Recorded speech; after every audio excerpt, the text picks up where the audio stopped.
anybody has. This hangout is on the air live. Excellent. So can you make it larger? That's what I'm trying to figure out. Let's see. Looks fine. I think it's because you're in Google Hangout versus in the PowerPoint. Make it larger. That's what I'm trying to figure out. Yes. Okay, so how do I make it? Just go to the PowerPoint instead of. And hit it slideshow? It's because you're in. Oh, it's so awkward. Yeah, we'll need to turn the volume down, but where's the view full screen? How do I get full screen in this? F1. What? F5? Have you clicked that? Oh, there it is. That's the one I'm looking for. And so now I go back to the, is it the Google Hangout? No, just take it. Okay.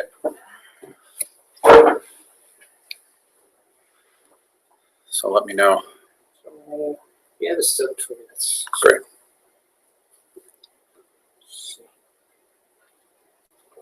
I don't know if anyone else will show up unless they know what the Cleveland intersection is. I don't even know.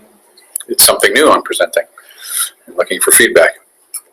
So we have nobody watching this so far. It's recorded. I can pretend there's 10 or 0 people out there. So it's good because if this really bombs, I don't want any evidence. We can delete the link later. So just saying hello to people. Yeah. This is So what we I have a live chat here, so okay, good. people can ask. This is what I was going to present at the MIT colloquium, but I ended up traveling. So I'm really looking for feedback at this stage because it's very, very introductory now.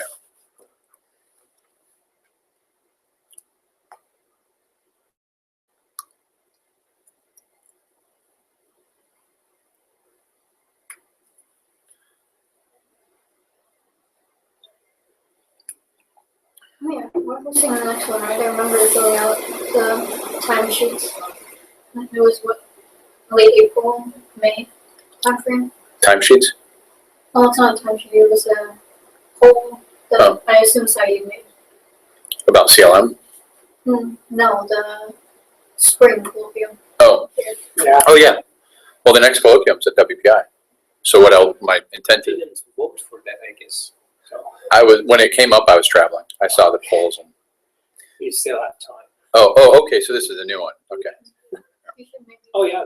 That's it. I'm horrible about that stuff. I'm like a big advocate of the web-based stuff, and then I'm just getting on Google Hangouts now from my phone, using Chrome. I got my mom on Hangouts, so she messages me. That was very funny. She doesn't like to call me. She messages me. I kind of regret it. She messages me randomly. Reminding me to wear a coat. That's a mom thing to do. It's a very mom thing to do. So that's interesting because Rafat and Fred told me that they will be watching this, but so far nobody's watching. Okay, I think we can start. Well, go ahead and get started. Today I'm presenting something I call the Cleveland intersection only because I came up with it while I was in Cleveland working at a client site. And this is a very initial rough draft. The purpose today is kind of also online is I want to present the background, the problem that I ran into when I came across this, the survey of observations and the approaches. And this is a very rough draft. So this is not anywhere near complete. What I'm looking for is feedback that says this is either, oh, hi Hamilton, good to see you. This is feedback of this is something that has already been done. It's called something else. This is something that has been examined and rejected because it doesn't work, or this is something new that might be worth pursuing. And so I'm looking for that kind of feedback both today and over time. The background on the problem is I had a desire to model uprisings of insurgents against ISIS. The model I had, I said, okay, who would compete against ISIS? And the question was how to calculate the number of potential future competitors in the Syria and Iraq space, given what we know today. And that was very difficult. It wasn't easy to try and calculate that. So I looked back at how the Syrian insurgency developed from how it started to 2014 when ISIS emerged. And what I saw was, not surprising, is many insurgent groups formed, very few survived, and those that did represented a disproportionate number of insurgents. So there was a lot of opposition groups, thousands at first. And then by the time ISIS came around, there's 5 to 8 major ones and a bunch of little ones. So this observation, I actually began finding this pattern in many different kinds of differentiated systems. They call it the Pareto Effect. Pareto originally observes 20% of the land owners own 80% of the land. But also it applies to wealth inequality. Top 1% owns 60% of all stocks and bonds. When you look at athletic earnings, top 20% of golfers earn 70% of the money. Top 20% of pool players earn 95% of the earnings. There's even something called the golden mean, which is the 61% ratio that is found in both human and natural systems. So this pattern repeats in many different areas. And it not only repeats in different areas, but so this is kind of what the curve looks like. When we're talking about a behavior mode, this is the rough curve. Now it may adjust up or down in its steepness, but generally the pattern here of this dispersion is that it is very steep at the front. And usually, for example, in this one, we're looking at the number of publications as a fraction versus the number of citations. 10% of publications account for 40% of the citations. And you see this pattern where it goes very steep in the initial one and then creates this long tail. And some of these thresholds keep emerging at 40%, 60%, 80%, and 90%. So not only is it across different systems, but it's also like a fractal. When you dig into these systems, any one system, the same pattern emerges as you go deeper and deeper. So in wealth, we already said the top 1% possess 60% of the wealth. But when you go in that 1% and segment them, the top 10% of the 1% accounts for 40% of the overall wealth. So you could exclude everyone but the top 1%.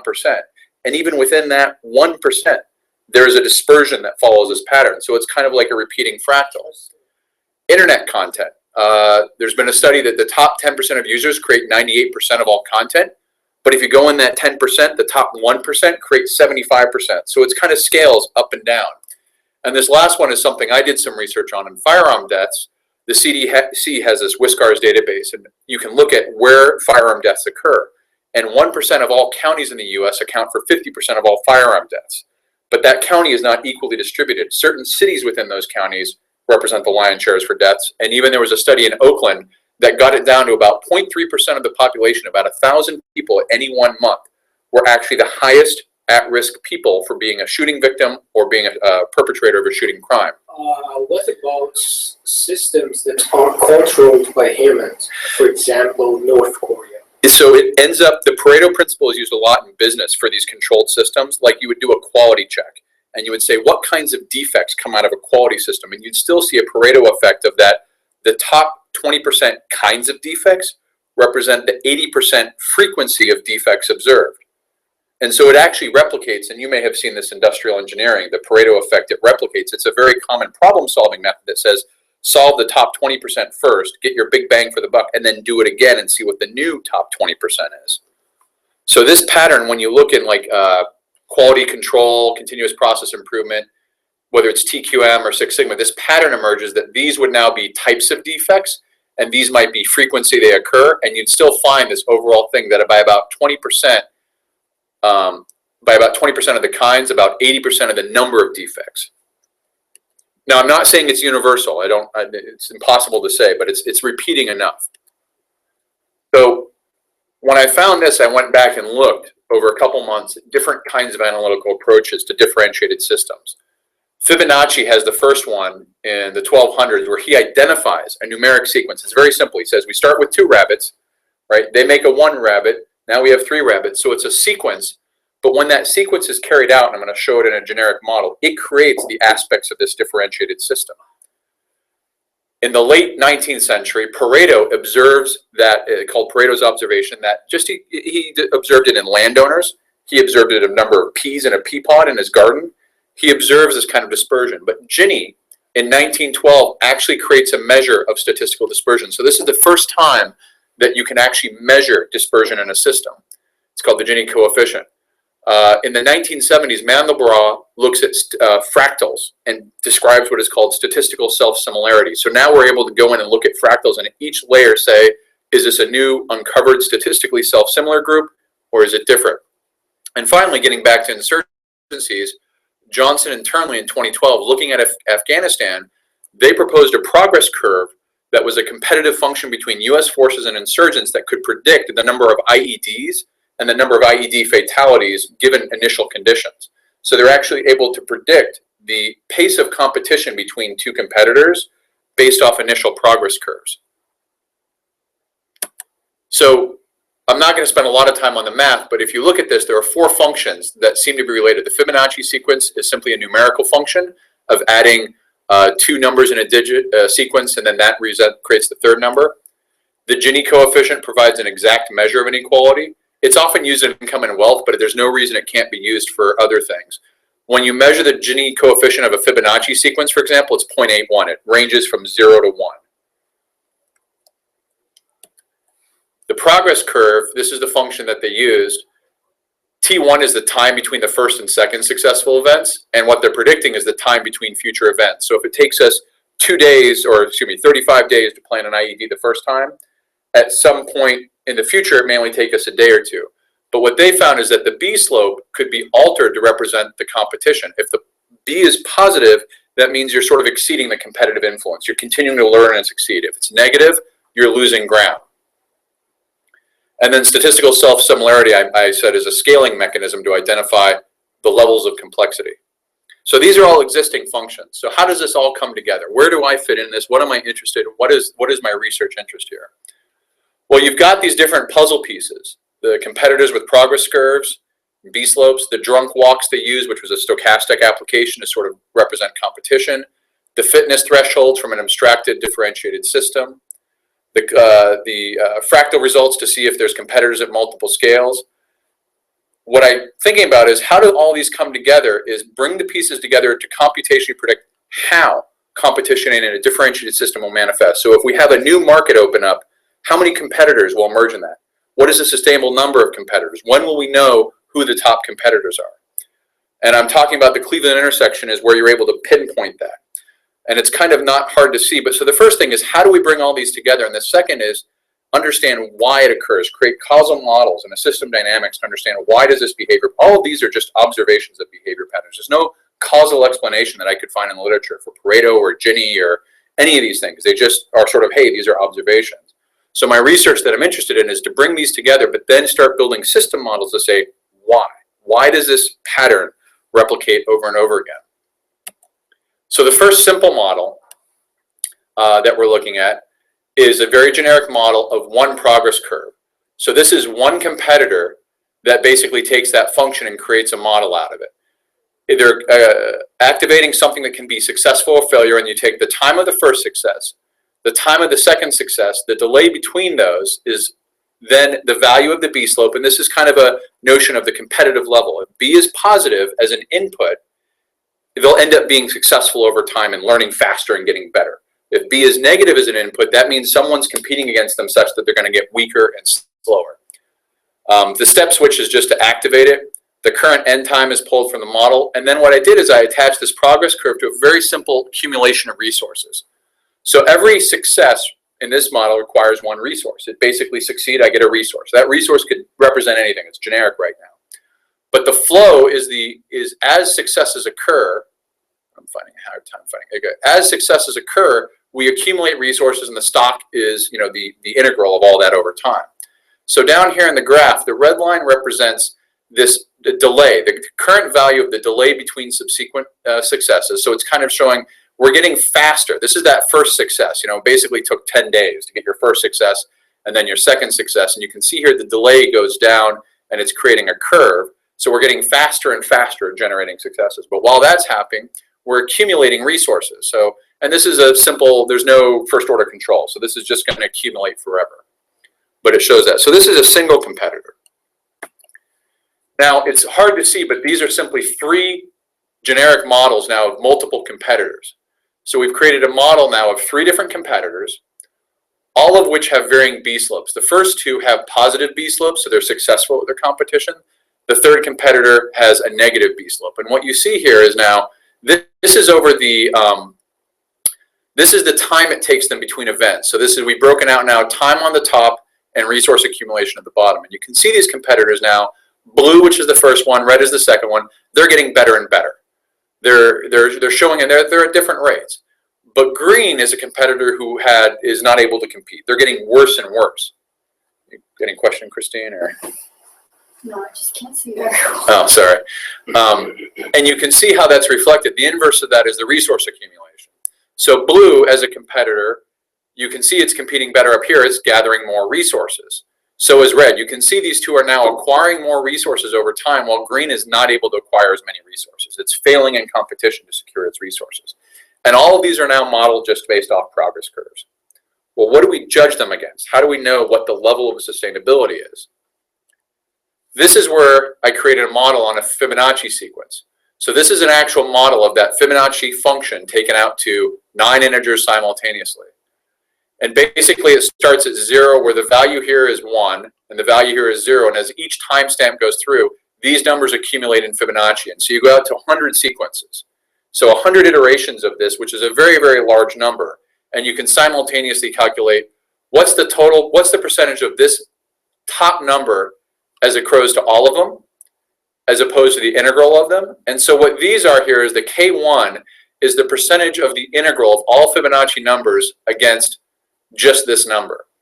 K2 is the top 2 digits. So if you had a Fibonacci sequence of 1, 1, 2, 3, K1 would be 3, and 3 would be a percentage of 6, it'd be 50%. F2 would be 2, and it would be 30%.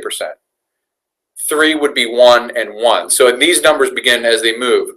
So it gives you an option now to create, and this is creating an abstract differentiated system. It's creating basically something we can model in virtual reality. It's somewhat arbitrarily picked, but there's a reason I settled on it, which I'll get into the next slide. But this simply creates now thresholds. When you run it across 100 iterations with 6 orders, each order is a number of digits that you're taking in the cumulative total. It actually reveals a very robust distribution. So as you begin churning these numbers and they create after about 15 iterations, the model settles in a very equilibrium where it no longer varies. And what that is K1, basically the top digit of the Fibonacci sequence after about 15 sequences equals 38.2% of the total. And that after 15 iterations, whether that number is 128 or 22 billion, whatever, that number continues to be about 38.2%. You can see here over all 100 iterations how robust it is after the first 15. It drops dramatically and comes here and stays here. K2, this is what was fascinating to me. K2, the top 2 digits in the Fibonacci sequence settle in at 61.8033. That is the exact same number as the golden mean out to the 4th digit, and that's what Vensim took it out to. So all of a sudden, the golden mean, which appears in nature, also appears here as a very robust threshold that says the top 2 entities in this Fibonacci sequence that has a huge range equal about 61.8. And then you can see here the top 3 are about 76, the top 4 are about 85, the top 5 are about 90, and the top 6 are 94. So all of a sudden, if you think about the Pareto pattern, if we were modeling this, very quickly you'd get a Pareto pattern emerging across these entities. Even though there's 100 Fibonacci sequences, the top 6 of them represent 95% of the total. Now what we do is we take the progress curves that we generated earlier and we map them against these threshold levels and we identify where they intersect. So what this chart shows is it's got now only 3 threshold levels. The threshold of the top integer, the K1, the threshold of K2, which is the golden mean, and the threshold of K3, which is simply the top 3. Then we put in 4 multiple competitors, and this is somewhat notional, but the competitor 1 is this line here, competitor 2, competitor 3, and then these are actually competitors 4 and above, all other competitors. And these are somewhat notional, but it's simply to display what could be done with this intersection is you would now use a model to create these progress curves. You would map the sequence, which are now fitness thresholds, and you would say, as soon as one competitor crosses this line, right, and this black line with dashes, that's the sum total of all the top 3. So as soon as the sum total of the top 3 crosses threshold, this competitor here is becoming the emergent competitor and evens out. As each 3 sort of establishes itself, it creates fewer and fewer resources for the remaining competitors. And in this model, the top 3 competitors kind of equal out at about 36, and the remaining competitors are all sort of dividing the remaining percentage. Now, if we knew that there was a resource level that you needed to survive, say you needed 5 or 10% of the resources available to even survive, none of these other competitors could exist. They would drop out. So all of a sudden, the Cleveland intersection is the point at which the progress curves begin to intersect these fitness thresholds and tell us when competitors who aren't sufficiently robust enough will begin to drop out. It'll also tell us the number of ultimate competitors that this system can support. So in this case, this fitness level, which is a Fibonacci fitness level, it's a Gini of 0.81. So we can say this system here is a 0.81 dispersion, can support 3 competitors at about 72%, which means if you have 30 competitors, those other 27 have to share the remaining 20%, or they're going to start dropping out. This is a very competitive system. This would not be business. This would look more like a monopoly or something like that. So the proposition is, where a progress curve with a given slope of b, which is the competitive level of that entity, crosses the threshold boundary at which that competitor becomes a sustainable competitor. Likewise, when a competitor's slope is insufficient to cross the threshold where resources expire, it ceases to be a competitor. Now, a competitor can be an individual entity, a person or a business or an insurgent group or a government, or it can be a statistically self-similar category of entities. Insurgencies, rebel groups, businesses of certain dynamics, like top wealth of 1% is not saying all those people who make up that 1% are individuals, but they're statistically self-similar because of their wealth. You can also now do competitive analysis and scale up or down based on the fractal to say I'm going to look at an aggregate like an economy with markets in it, or I'm going to look at individual like athletic competitors. The fitness thresholds can be adjusted by modifying that Gini coefficient. So you could have a slide theoretically that went from 0 to 1. So 0 in Gini is perfect equality, and what that would represent here is it could potentially support infinite competitors. 1 is complete inequality. One person has everything. And 1 means there can only be one competitor. And I don't know if there's any natural system that ever gets to 1, but that's a theoretical. What that would mean by examples is like a low Gini, low dispersion would be simple memes or simple ideas like jokes. Jokes require no resources. There can be infinite number of jokes. The only competition is how people remember them. There's no resource requirements. They're free to spread.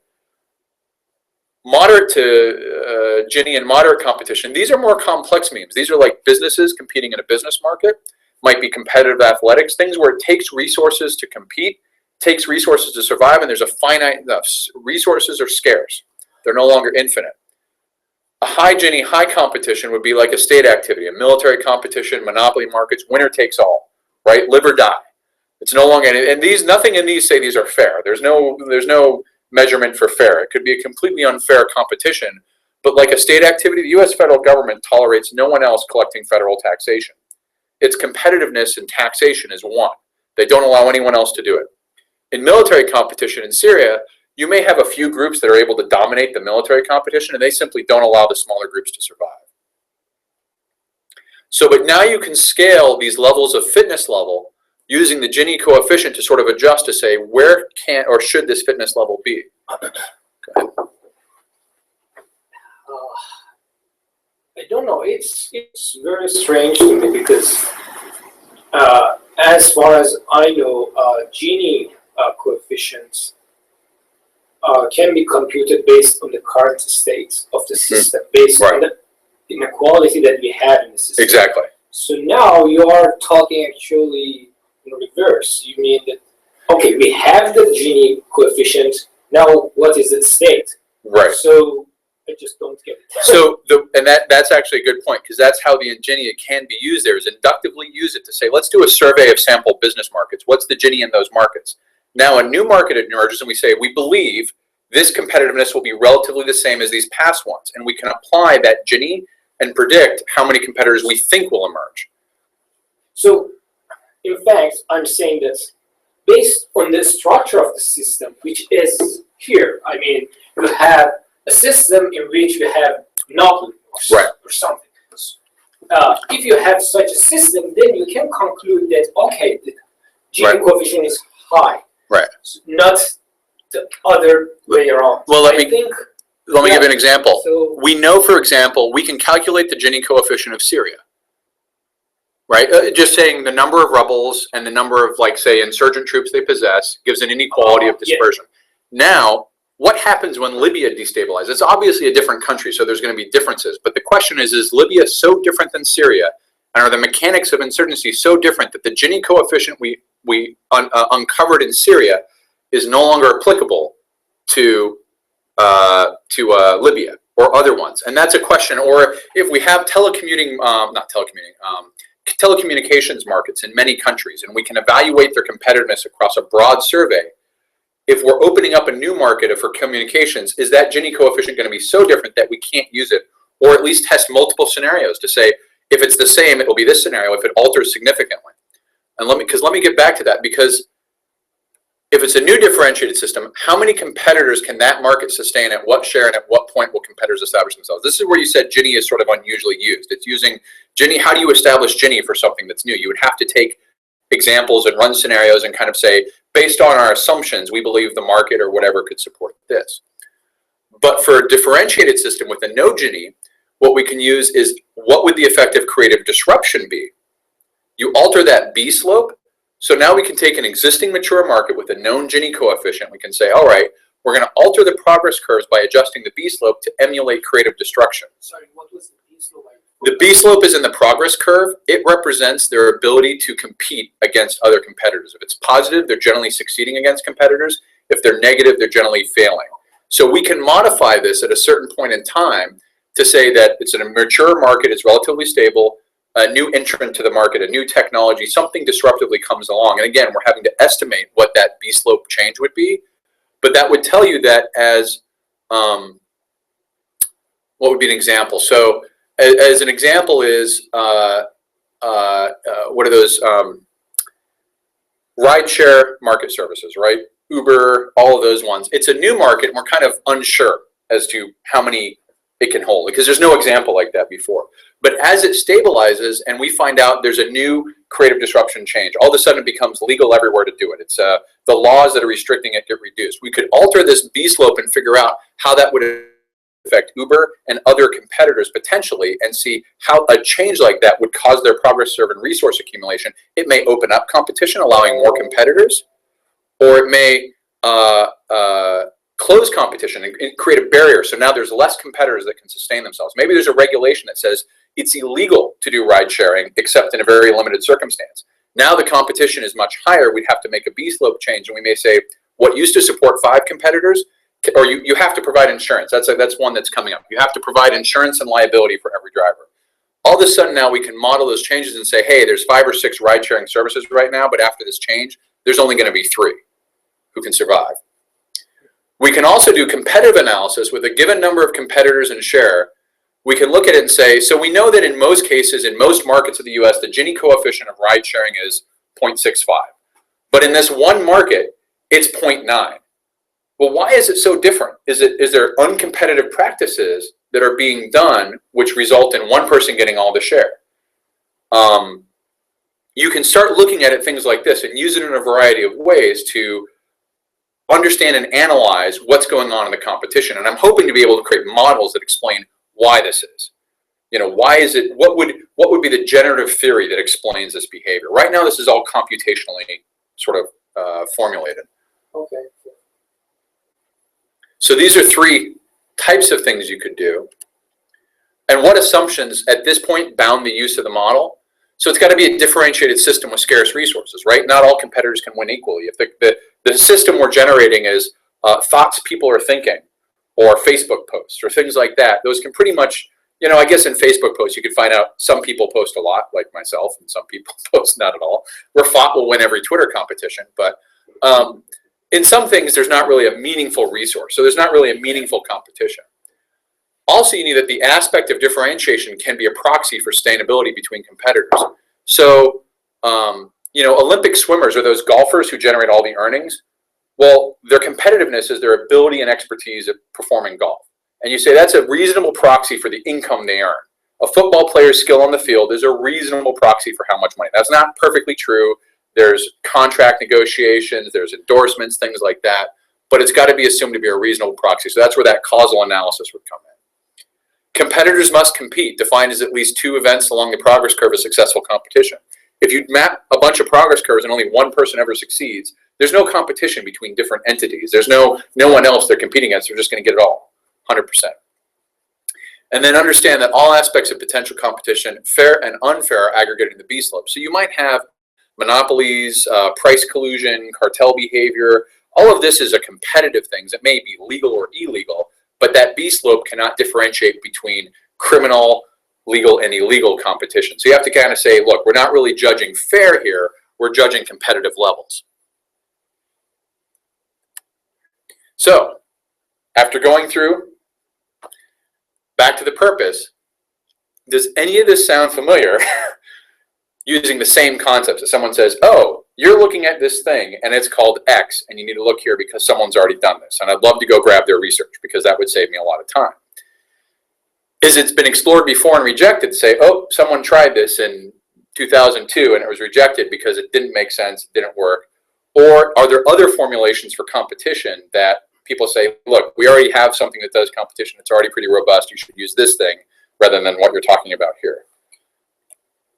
Yeah, if I remember correctly, Jim Linus was talking about kind of research he was doing in ST550, I guess, Right. about competition in the market. I think it was about credit cards. Right, the credit card model. Context. So I was wondering if you could do a sensitivity analysis in that model and see you can get the same kind of behavior. Right. I mean that's kind of solution that you're looking for. I'm not sure if that structure can explain this, then you can have something. Right, because and I'm familiar with that model. What it would be is, can the model produce the same dispersion? If that model produces the same dispersion, is there some learning aspect of competitors that is key sensitive for creating that dispersion? Or is there something else, like first mover, right? Instead of a learning progress curve, it might be a network effect or a first mover effect. That's some of the things I need to test out.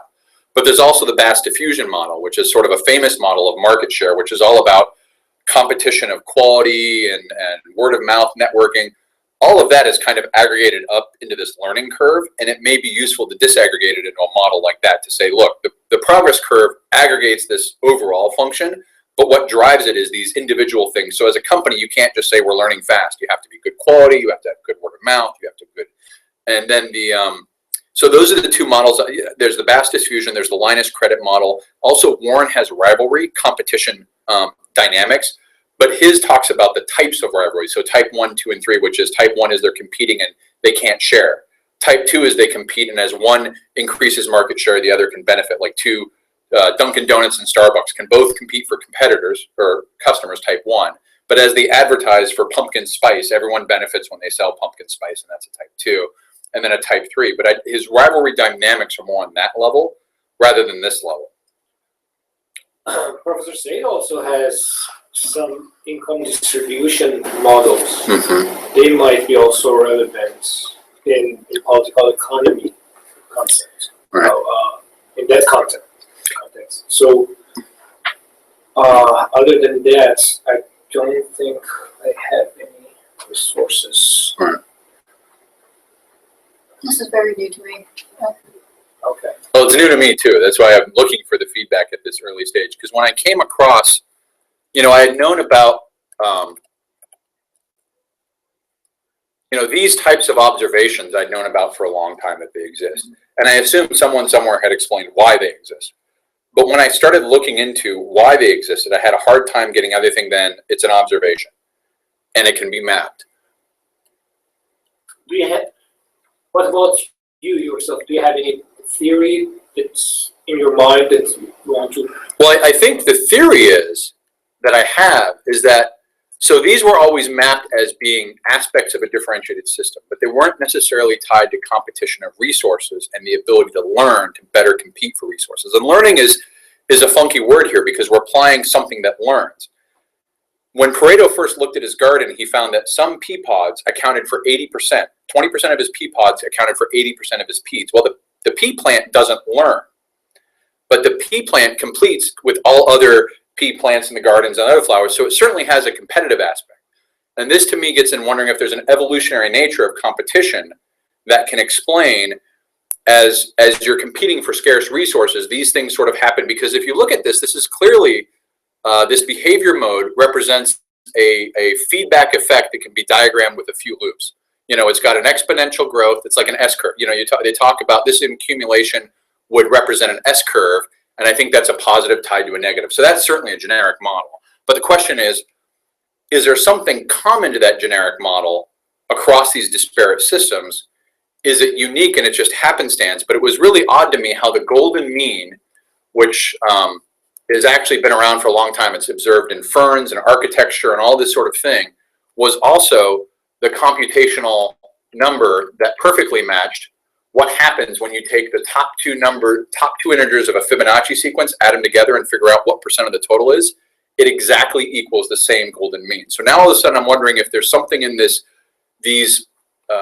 sequence that happens to be fundamental to what's occurring in the natural system and why that is. It could be, there's a generic model of arms race, or to the rich, success goes to the successful, to the winners go winning, right? As you get better, you accumulate more. That could probably explain this. But I'm not satisfied with the current causal explanations, because like when they look at inequality in wealth or income, they measure it exists. And then they kind of, there's sort of some suspicions of why it exists. It's these people are taking an outsized share of gain. They've got privilege. They're mainly invested in stocks, and stocks have a feedback of compounding. There's a bunch of different theories, but those are never really causally explained other than it exists and therefore it needs to be modified and changed. The question is, if it exists, does it always exist in some form? Even if we reduced the global wealth or increased the bottom global wealth, would there always be an inequality of some nature because of the fractal nature of this? Just like even amongst all athletic competitors, there's only going to be one Michael Phelps who wins the majority of the Olympic medals. There's only a few swimmers who get to go to the Olympics of the thousands of people who swim. There's just no way to avoid this kind of competitive thing. So I'm wondering if this is closer to, natural law or observation, but something that is fundamental. And then how can we use that analytically to look at these systems and understand them? My interest originally was in how many insurgency groups are going to pop up.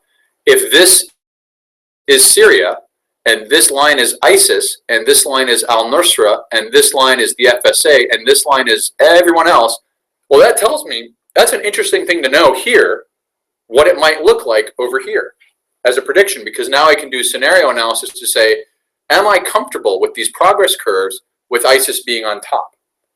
Now, this is a dangerous policy prediction to make because you can't predict the future, right? All models are wrong, some are useful. But that might be a useful thing to understand. It would also be useful in memetics if you could figure out a way to measure competition between ideas. The competition between competitive ideas that require resources. Which is better? Project management using waterfall or project management using agile? Those are competitive ideas that occupy a mind share of everyone who has to produce something. And they really are the dominant two. There's maybe a handful of other project methodologies out there. TRIZ is one from the Soviet Union. But there's really, it matches this. All of a sudden you see waterfall management is here, agile is here, TRIZ is down here. And the question is, or if this is the existing one, say in 1990, and agile is developed, it's a new competitor, it's a disruptive, you change the V slopes, and what happens? Now, businesses that use waterfall may be less competitive than those that use agile, but it's all about a measure for understanding that competition and the structures beneath it. This is something I'm very interested in creating my research about long term, but I have no clue if this is well-trodden ground, unexplored ground, completely crazy ground.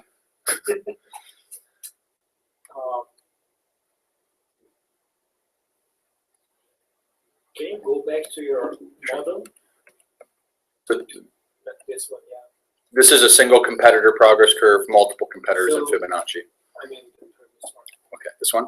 Yeah. So here, these parameters are constant or what? In this one, they are held constant. So the B is altered along 3 values, and the delay. So the ones that are modified is the delay between the first and the second success, which involves if you start doing something like you're building a bridge, or no, it's not because it's a pretty rare event. You're doing something, you're selling to a customer. Your first big sale and your second big sale can be used in a progress curve to kind of estimate how fast you'll progress. And that's fairly well established. The other thing that's modified is the B slope, which is over here. There we go. This B slope here is modified. Those are the only 2 modified in each one of these. Now, when Turnley et al. Did the insurgency analysis, they applied a drunken walk to the B slope to represent sort of stochastic change. It's not going to always be, if you're trending up, you'll generally be more successful, but a series of setbacks can make you less successful and lead to sort of so it's sort of something that you can create some randomness each time you run this iteration. As we're system dynamicists, I don't necessarily know if the stochastic nature of this is very important, because these behavior modes become very robust very quickly, and small permutations don't really change them. It's your question about sensitivity. So the sensitivity here is in the B and this one. That's what the whole model sensitivity is based off of. So unless you change this by a lot, it's not going to affect it. Same thing with those Fibonacci numbers. They went out to several trillion was the top number, I think, when you get out to 100 integers. Why don't you try to close these loops? I mean, that's kind of the next step. Is this is resources come from nowhere. Yeah. B could be easily determined by the resources. Right. So resources you could begin making a loop, a control loop that says resources. First of all, there has to be somewhere out here that resources come from. That is a finite limit. Second, as you get resources, maybe there's something over here. Like when I first modeled ISIS, I had insurgent experience or militant experience. It was a coflow of the number of insurgents you had, a very standard model of the experience level. So if you have 3 years of experience, that could model versus 5 years of experience versus 1 year of experience. That could be endogenously created by the model and then affect this B slope, which affects their ability to compete for resources. So Fred is asking that how would you see applying ABM to confirm or elucidate the findings here? So appropriately parameterized, I would expect you could see self-similar behaviors in emergent structures from ABM. And that's a very good point. So agent-based modeling, I did a brief survey into agent-based modeling approaches. And there's one agent-based model, I think it's called Sugarscape. What? Sugarscape? Sugarscape. It's a model that is designed to sort of little entities collect sugar and kind of create them in piles. And from that ABM, they actually emerged a similar pattern of distribution, a Pareto distribution. So many of the entities were able to collect so much of the stuff. And it was, completely, but again, with agent-based models, you can kind of identify emergent behavior, but you don't know why. So it generates the same behavior curve, and you could look at the rules of that, but it doesn't necessarily explain why. So, I mean, that's a great, Fred, if you have other agent-based models, I'd be, that's the kind of thing I'm looking for. What are the agent-based models, system dynamics models, equations, economic theories, whatever.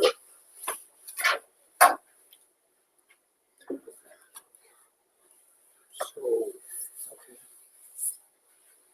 That's cool. That's what I have. And so we may, I don't know if we call it at this point or go into discussion or. Okay.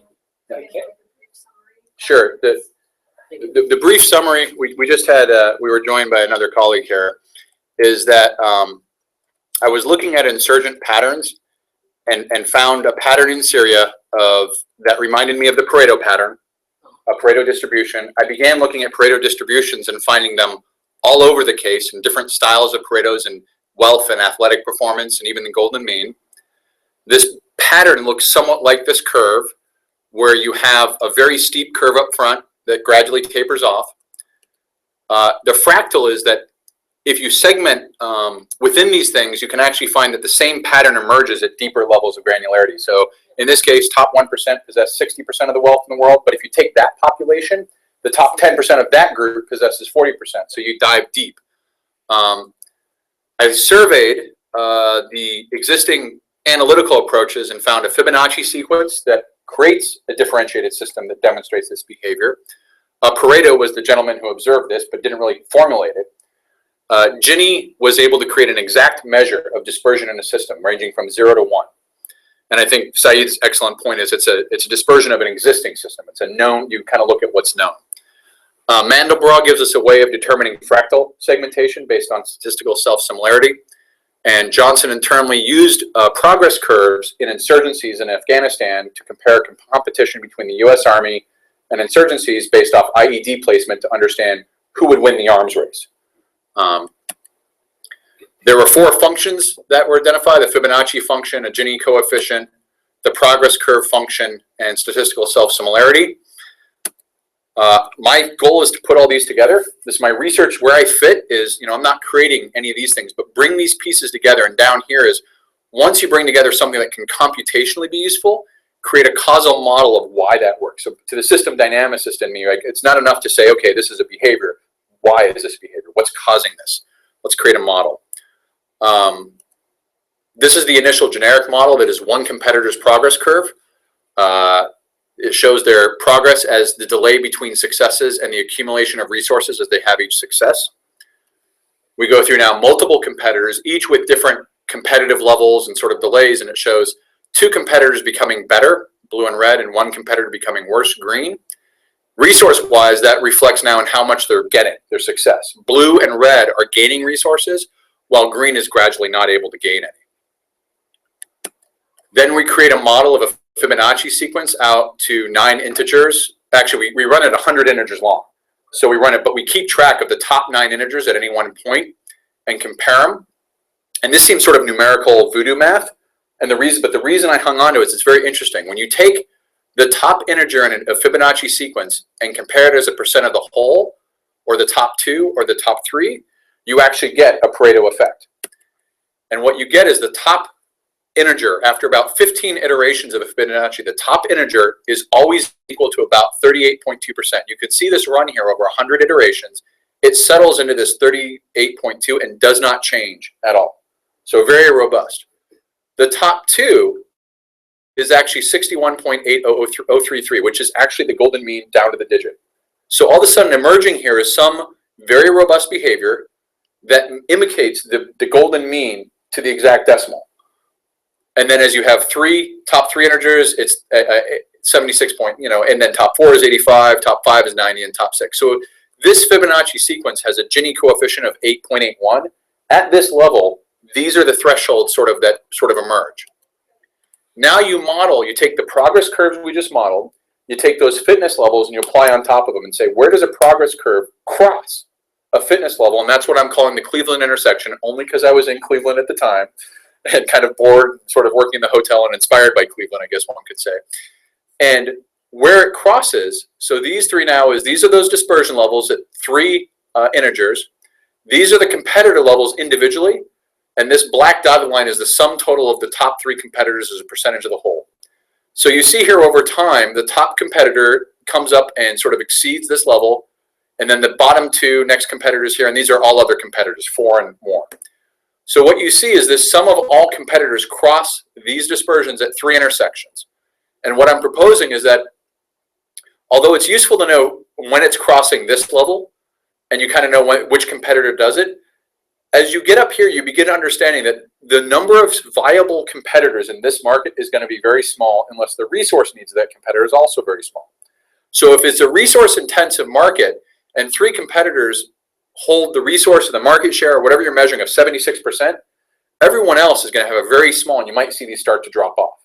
And that's where the predictive nature comes in to tell you when that's going to occur. And so this is the proposition, is that you can adjust these, you can create progress curves with a given slope of B that tells the competition level. When a competitor slope is insufficient to cross any threshold, you can expect they're going to drop out of the market at some point. You can kind of predict when that's going to be. Competitor in this case could be an individual entity or a group of entities that are statistically self-similar. The fitness thresholds can be adjusted by modifying the Gini coefficient, so you now adjust that space under the curve, and you can change it. The Fibonacci is a 0.81 Gini, but you can have a lower Gini, which implies less competition. The lower the Gini, the coefficient, the less and the more simultaneous competitors a system can support. So, theorizing or just kind of speculating, if there's low dispersion, this would be things like mind share for jokes or idioms or sayings, things that people could have large numbers of that vary, and there's no real resource requirement. So there can be an infinite number of competitors. But as you get into moderate competition, these may be complex memes, like a business market or businesses in a market, entities, competitive athletics, where the resources you get are in relation to your ability to succeed, and not everyone can succeed. There's a steep competitive curve. High Gini, high competition, these could be where things are very unequal. State activities. The federal government does not allow anyone just to collect taxation, right? That's a Gini coefficient of 1. There's only one entity that can collect income taxes, that's the US government, or federal income taxes. Military competition, as such in Syria, very competitive. Winner takes all. Insurgent groups either win or die, succeed, and the ones that are failing will quickly, the members of that will flee to the ones that are more successful because they don't want to die. Monopoly markets, these are all very high competition ones. So you could use it in three ways. If it's a new system, like a new market or destabilizing country, if we and going back, Saeed made the excellent point that in current use, Gini coefficients look at an existing situation and say this is the Gini coefficient. If we're modifying it though, we're making an assumption of what the Gini coefficient will be, which is sort of reversing it. This would be a situation where it's a new differentiated system. So we look at Syria and understand how competitive was Syria when it destabilized.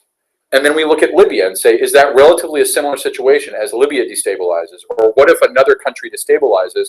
Is that sufficiently close that we can take the Gini coefficient from Syria and use it in another place? Or if we take internet competition at one point in the market and there's a new social media thing and we kind of apply it to that, can we borrow past Gini coefficients and understand how many competitors is this market going to be able to sustain? Now, if you have a mature system, you can take a look at altering that slope B and say, what would happen if there was creative disruption in this market? We were talking about rideshare or sharing markets like Uber and Airbnb as creative disruptions to hotels and things like that. Or what if there was a change in regulation? All of a sudden, every rideshare had to carry $1 million in liability. You can make a modification on a switch to that B slope, and it would increase or decrease the number of competitors who could survive in that system. And you could use that to say, if we make $1 million of liability, we think we're going to go from 15 competitors to 3 because the rest of them can't compete. Or if we make it that everyone can do it and remove all these barriers, now Uber, instead of being the top dog with this market share, it's going to drop to a much lower one. You can also use it for competitive analysis to say with a given number of competitors and share and known examples to compare against, is this competitive level close to what we expect? So if we look at every city in the country and how Uber has a market share, and the Gini coefficient of most of those is 0.45, and all of a sudden Uber's market share in one city reflects a 0.81 or 0.9, does that imply perhaps coercive activities, collusion, price, some sort of activity that's distorting what would be normal competition, or some other factor that we can look into? And then the assumptions that bound the use of this is it has to be a differentiated system with scarce resources, right? Not all competitors can win equally.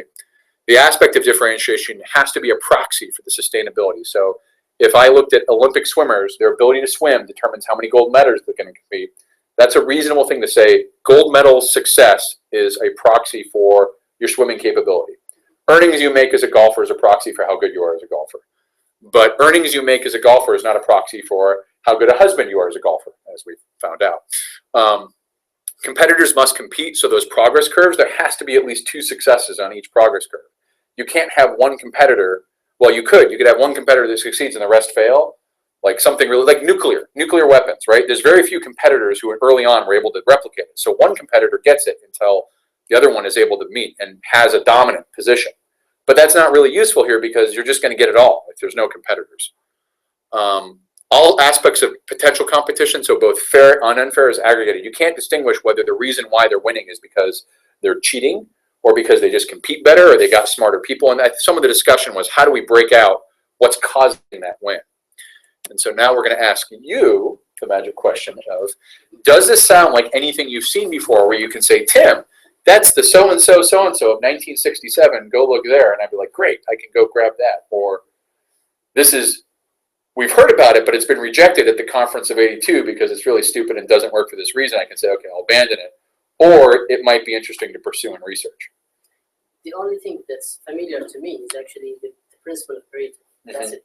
And the fact that if you zoom into the 10% or 20%, you'll find the same pattern, going in or even going out. Yep. So if you're talking about, for example, lean projects, once you find the source of wastes, once you take that out, you'll have the same issues. We were talking about, does it apply in human-controlled systems? And I was using quality assurance or quality management as 20% of the items create a bunch of defects, and you're using it for lean waste. But the rest is actually brand new to me. I think you're doing something really interesting. I agree. So it's worth pursuing and maybe presenting in a colloquium? Yeah, I would say yes. If they throw tomatoes, I'm coming back to this group. I'll take some of those tomatoes. We'll make some spaghetti social sauce. Yeah. And, okay, I'll continue to pursue it and maybe hone in on this as an aspect of the research I want to pursue, because I'm going from a master's now to PhD, and this is interesting to me. And so this may be something I pursue and try and build out the causal models of why it works or how it's working. Or Especially, I think, I said it before, but if you could show with these models, I mean, with the models that have the structures, causal structures, show that those can produce that kind of behavior. Because I don't remember Jim Linus' model shows that, or he never mentioned it. I don't know. I didn't play with that model. I don't have that model. So if you could play with that and see if that can produce, that's something. If it cannot, I think there is a task to do that. Okay, what structures are missing? Right, what structures are missing? From that model to replicate that behavior. Would it be useful for you guys as research critiques if I went out and validated some of these patterns and said, okay, the credit market, how many competitors are in the credit share and how many customers? Does it actually follow the real world right now? Does it follow a Pareto distribution? And confirm that with more scenarios. And is there a systemic way you'd mentioned going about it? Because right now I literally, these are running across them on the internet and saving them and things like that. To validate that this is a widespread behavior, or can we take it for granted that it's been fairly well established? I think it will add. It Okay. will, at least for those, because what you have right now, some people, they believe already in Pareto principle. Right. So those are already in your pocket. The rest, skeptical. If you prove something like this, Mhm. I mean, you'll have. And you don't need to confront it. You are. I mean, the goal should be to explain that, because Right. none of these theories explain that what's going on. They just say that, okay, that's the It observation. happens, yeah. So Fred says that you may want to look to natural systems where self-similarity may have been observed. So that's like, so does he mean like the ferns that have a golden mean pattern where the fractal in the fern is repeating and it's done at that ratio? Perhaps, I'm not Right. sure. Because I know he is actually listening to you, so. Okay. Because I know in some biological system, these same behavior patterns emerge, and that's why I'm wondering if it's not necessarily an intelligence learning, but some sort of competition for resources. So plants, in some ways, are competing for resources. Even at the cellular level, things are competing for resources. So I don't know if this is at all an emergent property of some competition for resources that generates this, or that's more generated on some evolutionary. I need to get light, so I disperse myself this way. Yeah, and some part of it may be related to natural ability or incentives of social groups or individuals to invest in their capabilities. They may learn over time that they need to invest in those. For example, Jewish people in the during the history, they learn to invest in their human capital. So that becomes an idea that they carry on. So, I don't know. I'm just thinking about it. So, Or companies that have a policy of investing in training versus ones that are sort of, we're just going to rotate through people as fast as we can. so Fred says that no, group behaviors. Group behaviors? Oh, like animals. Perhaps. Herds, okay. That would be interesting. So animals, botany, human systems, and just get one or two from each one might create enough of a spread to, I think, get. That's interesting. All right. So I think, We're at the top of the hour, so. So thank you. Thank Yep. you very much. My email's on the bottom. If anyone's seeing this, either tomorrow or 3 years from now, shoot me an email if you got ideas. Yeah, actually 0 watchers. I don't know how Fred is watching this video. He's got stealth technology. Yes. Anyway, so All right. thank you very much. Thank you. Everybody. So maybe you should stop this broadcasting. Yes. Here on the bottom.